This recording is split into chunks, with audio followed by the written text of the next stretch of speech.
Hi, I'm David Dixon, and this is my podcast on individual rights versus public domain. I don't think there's a balance on exclusive rights. To me, the length of the exclusive rights should be shortened, and I do understand some of the reasoning, like protecting the work that you have done and protecting the profits that could be made from that work. Protecting the work for a lifetime, however, I think is overdoing it, and especially 2 lifetimes.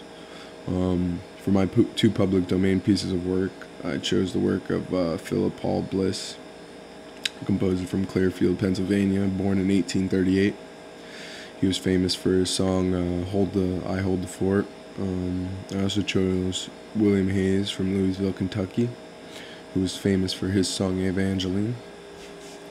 The two public domain works, in my opinion, don't deserve protection. I understand if they did get protection, though, at the time, but it was obviously too early for that.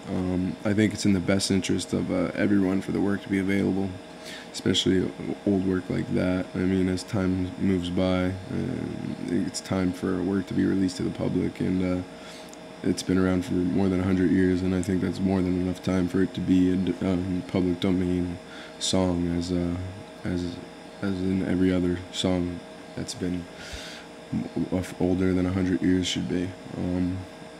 The Louisville, Kentucky guy who produced Evangeline, or composed Evangeline, shall I say, he was, his work is a little bit choppier, and it's actually older than Philip Paul Bliss's.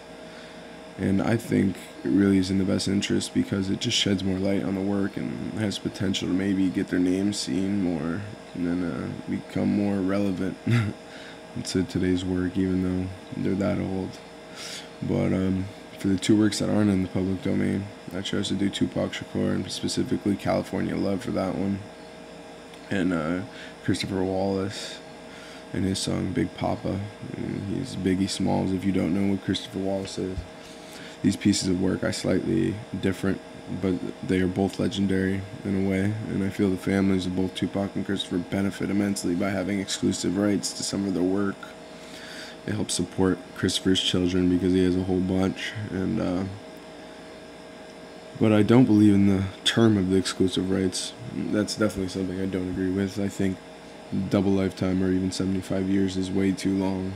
I think 50 years and maybe even a little bit shorter is about right, because that's essentially half the lifetime of your kids, or partial lifetime of your kids, enough to get them raised and through what they have to go through in college and stuff like that until their 20s, depending on when you're exclusive, when you die, and when you receive the grant for those exclusive rights.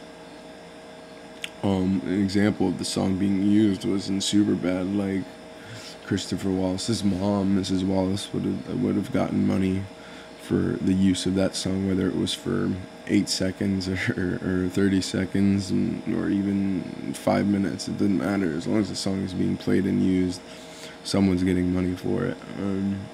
That's the way it goes, and that's what the grant for those exclusive rights was doing. And I think it's good for the families, and I think that's the way they would have wanted it too, for their money to go to their families and for that to support them.